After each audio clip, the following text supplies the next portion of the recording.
नमस्कार, स्वागत है आप सबका लाउड स्पीकर में। मैं हूँ आकिल साबित। आज हम एक डिस्कस करेंगे कुछ लोकल मुद्दे पे। अभी हम लोग कटिहार जिले में जो भी लोकल मुद्दे हैं उन पे हम लोग बात करेंगे, उस पर डिस्कस करेंगे। तो इस पे चर्चा करने के लिए हमारे साथ हैं आम आदमी पार्टी से डॉक्टर एम.आर. हक और इंजीनियर साहब फैसल, जो कि जन सहयोग फाउंडेशन से हैं और जन क्रांति के संयोजक हैं। तो हम दोनों मेहमानों का बहुत बहुत स्वागत करते हैं, डॉक्टर साहब एंड साहब फैसल साहब। धन्यवाद धन्यवाद। तो अभी जिस तरह का लोकल मुद्दा है हमारे जिस तरह कटिहार डिस्ट्रिक्ट में, तो सबसे ज़्यादा दिक्कत यहाँ के जो लोगों को हो रही है वो तो माइग्रेंट लेबर्स हैं। और यहाँ बाढ़ का भी, फ्लड का भी बहुत ज़्यादा इशू है। तो इस पे कैसे कंट्रोल किया जाए, इस पे सरकार किस तरह से कदम उठाए?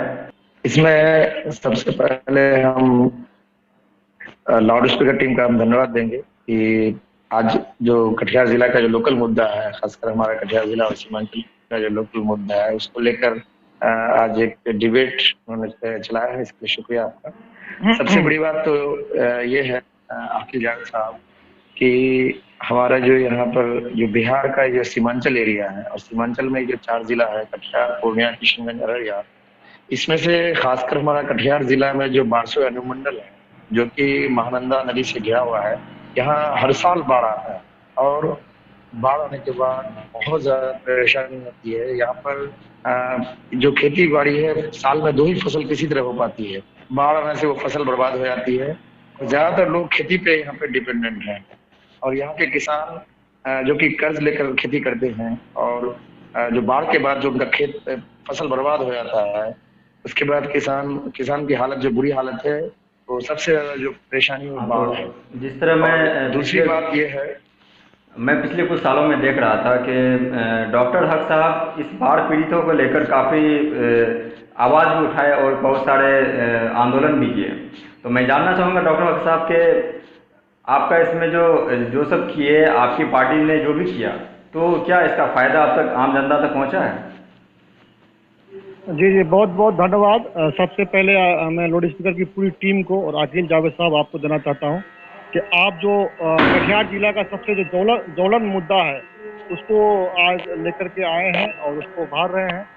और हम ये कहना चाहते हैं कि कटिहार जिला में जो सबसे ज्वलन समस्या है बाढ़ और नदी कटाव का, 5 साल से बाढ़ और नदी कटाव का समस्या को लेकर के संघर्ष हम लोग कर रहे हैं। पिछले बार हम लोगों ने बहुत बड़ा आंदोलन किया। आंदोलन के तहत हम लोगों ने लगभग 5 से 6 बार धरना प्रदर्शन, यहाँ तक कि हम लोग जेल भरो आंदोलन भी किया। और हम लोगों को यही मुद्दा था कि बाढ़ का अस्थायी समाधान हो। महानंदा के किनारे जो नदी कट रहा है, जैसे अभी हमारा बेनीबाड़ी गांव है, वहाँ पूरा का पूरा गांव जो है, वहाँ का जो है लोग हजारों परिवार कुछ दिनों पहले वहाँ पे बेनीबाड़ी साइड में बांध बांधने का काम हुआ था। जब लॉकडाउन हुआ था, लॉकडाउन में जब मजदूरों के पास काम नहीं था, तो सरकार ये कही थी कि वहाँ पे मनरेगा द्वारा कुछ काम किया जाएगा, तो वहाँ बांध बांधने का काम किया गया था। तो लेकिन जैसी खबरें आ रही है कि बांध बांधने के कुछ दिन बाद ही जो बोरा वहाँ पे डाला गया था वो सब कट के नदी में गिर चुका है, कुछ ही वहाँ पे बचा हुआ है। जी जी जी, ये देखिए बांध जो बांध रहा है, हम लोग का यही मीटर था कि बांध जो नदी कटाव हो रहा है जहाँ पर भी, तो वहाँ पे ये बोरा जो होता है वो जियो पिचिंग होता है। जियो पिचिंग जो जियो पिचिंग कर रहा है वो परमानेंट सोल्यूशन नहीं है। ये परमानेंट सोल्यूशन नहीं है, आपको अस्पताल का निर्माण करना पड़ेगा। हम लोगों ने आंदोलन इसीलिए किया था कि भाई अस्पताल का निर्माण आप करो, जो अस्पताल निर्माण होने से वो नदी कटाव का परमानेंट सोल्यूशन होता है। लेकिन यहाँ अस्पताल का निर्माण नहीं करके जियो पिचिंग किया जा रहा है। उसमें हजारों जो भी फंड आ रहे हैं, लाखों फंड आ रहे हैं, उसका जो है बंदरबांट हो रहा है। तो आपने जो भी किया, तो क्या इसका फायदा अब तक पहुंचा है? देखिए, हम लोगों ने जो भी किया इस यहाँ पर, तो सबसे पहले आज तक बाढ़ का मुद्दा, नदी कटाव का मुद्दा किसी पार्टी ने नहीं उठाया। हम लोगों ने इसकी शुरुआत की है और लोगों को जनमानस में ये बात सामने आ गई है कि भाई नदी कटाव और बाढ़ का मुद्दा बहुत बड़ा अहम मुद्दा है, क्योंकि विकास का सबसे बड़ा जो रुकावट है हमारे कटिहार जिला में वो बाढ़ और नदी कटाव ही है। और हम लोग इसको आगे बढ़े हुए हैं और ये मांग हमारा अभी रुका नहीं है, ये लगातार हमारा चलता रहेगा जब तक नदी कटाव का जो परमानेंट सोल्यूशन ना बने। 2017 में भी बांध कट चुका है, मीनापुर में हमने कुछ 2 दिन पहले डॉक्यूमेंट्री अब शूट किया है, अब तक वो पब्लिश नहीं हुआ है, आज शाम तक पब्लिश हो जाएगा। तो उस डॉक्यूमेंट्री में जब हम लोग शूटिंग के लिए गए थे तो वहाँ पे हमने देखा कि बहुत सारे ऐसे परिवार हैं जिसका मेन कटिंग पॉइंट में उनका घर था, लेकिन अब वो बांध पे प्लास्टिक टांग के रहने को मजबूर हैं। इसमें सबसे बड़ी बात यह है कि सरकार जो है, जो बाढ़ पीड़ित लोग हैं, उनका एक परमानेंट सॉल्यूशन निकालना होगा। जैसा कि डॉक्टर हर्ष साहब ने भी बताया इस चीज को, तो मेरा सरकार से यही आग्रह है कि ये महानंदा नदी का कटाव एक बहुत बड़ा समस्या है और हर साल यहाँ के लोग, जो सीमांचल एरिया के लोग हैं, ये बाढ़ को झेलने के लिए मजबूर हो जाते हैं। और ये एक तरह से समझे कि ये बनी बनाई ये जो नदी, जो हमारा महानंदा नदी का जो स्लिट है, जो उसका गाद जो है, गाद बहुत ऊपर उठ चुका है, जिसकी वजह से नदी में जो फैलाव, इसकी वजह से नदी का मिट्टी जो ऊपर उठ चुका है, जिसकी वजह से पानी बहुत ज्यादा फैल जाता है। पानी फैलने की वजह से खेतों में बांध पे आता है, जो स्पर है वो टूट जाता है। जी, बांध का स्पर टूट जाता है। और इसके बाद जो है, हमने जब पिछले बार बिहार के मुख्यमंत्री यहाँ कदवा में आए थे और हम लोग जाके मिले थे, उनको मेमोरेंडम भी दिए थे और उनको ये कहा था कि ये इसका एक परमानेंट सोल्यूशन निकालना होगा।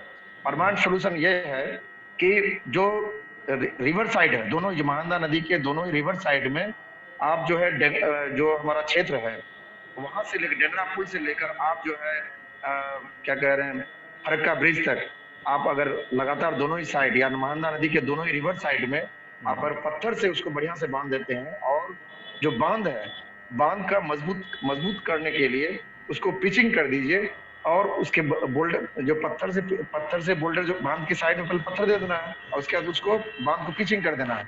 पिच करने के बाद जगह जगह पर आप पानी निकलने के लिए आप जो है वहां पर नहर सिस्टम कर दीजिए, ताकि गांव किसानों को खेती करने के लिए भी आसानी हो और ये बांध भी मजबूत हो। और बांध मजबूत होगा तभी ये बाढ़ से हम लोग बच सकते हैं। ये बांध मजबूत करने का, हाँ, ये तो सरकार का काम है और उम्मीद है कि इसमें काम होगा। लेकिन जो 2017 का बाढ़ पीड़ित है, हमने खुद जाके उनके घर में देखा है कि उनके पास घर नहीं है, उनको ट्यूबवेल नहीं था कि गांव वाला मिलकर उनको ट्यूबवेल दिया है।